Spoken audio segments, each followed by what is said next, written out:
You wake up, you skip breakfast, you pour black coffee, you drink it, you start your day. Right now, inside your body, something is happening that you can't see. Your cortisol is surging. Caffeine is flooding your brain. Your insulin has dropped to the floor. And your liver is making a critical decision about what to burn to keep you alive. Your brain is about to switch to a fuel source most people don't even know they have. But there's a turning point coming. A moment when this intelligent response can turn against you. So what's really happening inside? Before we go deeper, if you want to understand what your body is doing right now, in this exact moment, subscribe to Body Biology Unveiled. We break down the hidden biology behind everyday actions. No tips, no hacks, just what's actually happening inside you. Most people think skipping breakfast and drinking coffee on an empty stomach is bad for you. They say it spikes cortisol. They say it damages your metabolism. They say your body goes into starvation mode. But that's not the whole story. What nobody tells you is that your body isn't panicking right now. It's not broken. It's not in crisis mode. It's running an ancient survival program that's been tested over millions of years. A program designed to keep you sharp, focused, and alive when food isn't available. The cortisol spike you're experiencing isn't damage.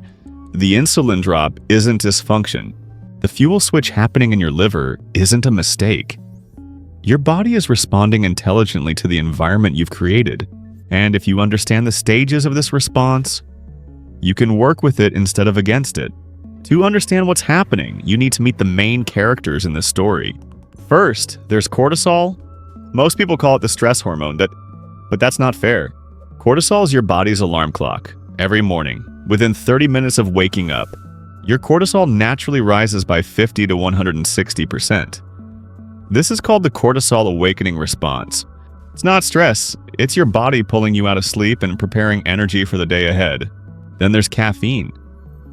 Caffeine doesn't give you energy. It blocks the receptors in your brain that make you feel tired. It's a fake wakefulness. But when it arrives while cortisol is already high, something interesting happens. Then there's insulin. Right now, your insulin is at rock bottom, and that matters. Because insulin is the gatekeeper of your fat stores. When it's low, the gates are open. Finally, there's your liver. It's the metabolic command center. And right now, it's deciding what fuel to send to your brain. What happens next unfolds in stages. Minute by minute, hour by hour. There's an activation phase, where the signals start but nothing has changed yet. Then a transition phase, where your body switches fuel sources. Then a sweet spot, a biological peak where everything aligns. And then an after effect, where the consequences of this morning ritual show up. This isn't random, it's a precise sequence. And if you know the timeline, you can see it coming. Let's start at minute 0. You've just finished your coffee, the caffeine hasn't hit yet, but your cortisol is already climbing. This isn't because of the coffee.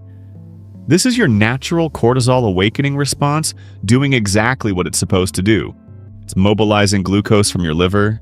It's waking up your brain. It's preparing your muscles for movement. Within 15 minutes, the caffeine reaches your bloodstream. It crosses the blood-brain barrier and starts blocking adenosine receptors. Adenosine is the molecule that builds up throughout the day and makes you feel sleepy. Caffeine doesn't remove it. It just covers the sensor so your brain can't detect it. You feel alert, but it's a mask, not a cure. Now here's the problem. Your cortisol is already high. When caffeine amplifies that signal, your adrenal glands get a double message. They're being told to stay activated. This is why some people feel jittery. It's not the coffee alone. It's the coffee meeting cortisol at its peak. But here's what most people miss. Your insulin is still extremely low. You haven't eaten. There's no glucose coming in from food, so your body has to pull energy from somewhere else. And this is where the magic starts. Your liver begins releasing stored glycogen. That's a short-term fuel reserve, about 80 to 100 grams worth. It breaks down into glucose and enters your bloodstream. Your brain takes what it needs, but your muscles don't. They're waiting for a different fuel. At the same time, your fat tissue gets a signal, hormone-sensitive lipase. An enzyme that breaks down fat becomes active, but only when insulin is low.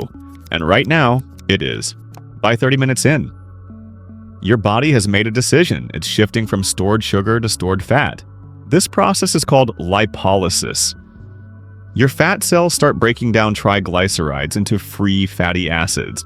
These fatty acids enter your bloodstream and travel to your muscles, your heart, and other tissues. They can use fat directly as fuel. But your brain can't. Your brain needs glucose or something that acts like glucose. And this is where your liver steps in. Between 30 minutes and 2 hours, something remarkable happens. Your liver starts converting some of those fatty acids into molecules called ketone bodies. Specifically, beta-hydroxybutyrate. These are small, water-soluble molecules that can cross the blood-brain barrier, and your brain can use them for energy. This is not ketosis in the full sense. You're not in a multi-day fasted state, but you are producing ketones, enough that your brain starts using them for 10 to 30% of its energy needs. This is why so many people report mental clarity in the morning when they skip breakfast and drink coffee. It's not the caffeine alone, it's the ketones. At the same time, your muscles are running on fatty acids. Your liver is managing the fuel supply. Your brain is getting a mix of glucose from glycogen breakdown and ketones from fat metabolism. Everything is balanced. Everything is efficient. But there's a cost. Your adrenal glands are still working, cortisol is still elevated, caffeine is still blocking adenosine, and adenosine is still building up behind those blocked receptors. It's like water rising behind a dam. Eventually, the dam will break. This is the transition phase. Your body has successfully switched fuels, but the clock is ticking. And the longer you stay in this state without food, the closer you get to a tipping point. If this is making sense, if you're starting to see your body differently, hit subscribe. Body Biology Unveiled is built for people who want to know what's actually happening inside them. Not what they should do, but what is already happening. Let's keep going. Between 2 and 4 hours after your coffee, you hit a biological sweet spot. This is when ketone production peaks for this short fasting window. Your brain is running on a cleaner fuel. Ketones produce less oxidative stress than glucose. They generate energy more efficiently, and they seem to enhance focus and cognitive performance. This is the window where people feel unstoppable. It's 9 or 10 in the morning, you haven't eaten since dinner. Your insulin is still low, your body is pulling from fat stores. Your mental clarity is sharp, you're focused, you're productive, and you don't feel hungry yet. Here's why. When ketones rise, they suppress ghrelin, the hunger hormone. They also signal to your brain that energy is available. So your brain doesn't panic, it doesn't send out distress signals, it trusts the system. But underneath this peak, something else is happening. Your cortisol is starting to decline. The natural cortisol awakening response only lasts a few hours. By mid-morning, it begins to drop. And when cortisol drops, your body loses one of its main tools for maintaining blood sugar. At the same time, your liver's glycogen stores are running low. You've burned through most of them. Your body is relying more heavily on fat metabolism and ketone production to fuel your brain. This works, but it requires your liver to keep working hard. It requires your adrenal glands to stay engaged, and it requires that you don't push too far. This is the sweet spot, but it's also fragile. If you extend this state for too long, if you ignore the signals your body is about to send, the system starts to destabilize. The intelligent response your body has been running begins to shift into a stress response. And that's when the crash begins. Most people don't see it coming, but if you know what to look for, you can feel it building. 4 hours in, maybe 5. Your cortisol has dropped significantly. The caffeine in your system is wearing off. And all that adenosine that's been building up behind the blocked receptors, it's about to flood in. This is the crash. And it doesn't feel like low blood sugar. It feels like exhaustion. Your brain is tired, your body is tired. You might feel irritable. You might feel shaky. And here's the trick: you might feel hungry, but it's not always true hunger. When cortisol drops suddenly and adenosine floods your brain, your body interprets this as a threat. It sends out a secondary stress response. It releases more cortisol, but this time it's reactive, not proactive. It releases adrenaline, and it tells you to find food. Fast. But if you eat the wrong thing at this moment, if you spike your insulin with refined carbs, you'll create another crash an hour later. Because your insulin sensitivity is still high from the fasting period, a large insulin response will drive your blood sugar down quickly, and then you're back in the same hole. This is why people end up snacking all afternoon. They're chasing stability, but they're using the wrong tool.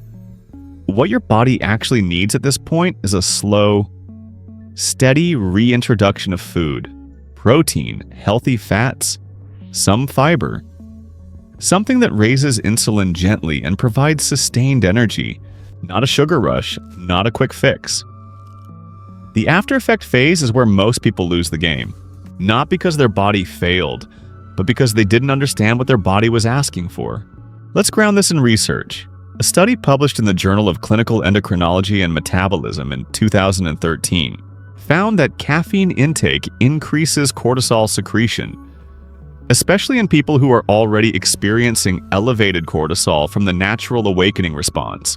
Another study in Metabolism from 2016 showed that short-term fasting increases fat oxidation and ketone production, improving mental performance in the absence of food. Research in Nutrients from 2019 confirmed that insulin sensitivity is highest in the morning after an overnight fast, which is why this is the optimal window for fat burning. And a 2020 study in Frontiers in Neuroscience demonstrated that even mild ketone elevation enhances cognitive function and focus. This isn't theory, it's measurable, it's real. So here's what you need to understand. Your body is not working against you. It's not broken because you feel jittery after coffee. It's not damaged because you crash at 11. It's responding to the environment you created, and it's doing exactly what it evolved to do. The cortisol spike is protection. The insulin drop is access to stored energy. The ketone production is your brain staying alive without food, and the crash is a signal, a reminder that this system, as intelligent as it is, has limits. Your body is speaking to you. The question is, are you listening? So that's what's happening inside you right now. From the moment you skip breakfast and drink that black coffee, to the peak mental clarity 2 hours later, to the crash that follows if you push too far. It's not good or bad, it's just biology. What surprised you most about this process? Did you recognize these stages in your own body? Let us know in the comments. And if you want more breakdowns like this, subscribe to Body Biology Unveiled. We'll see you in the next one.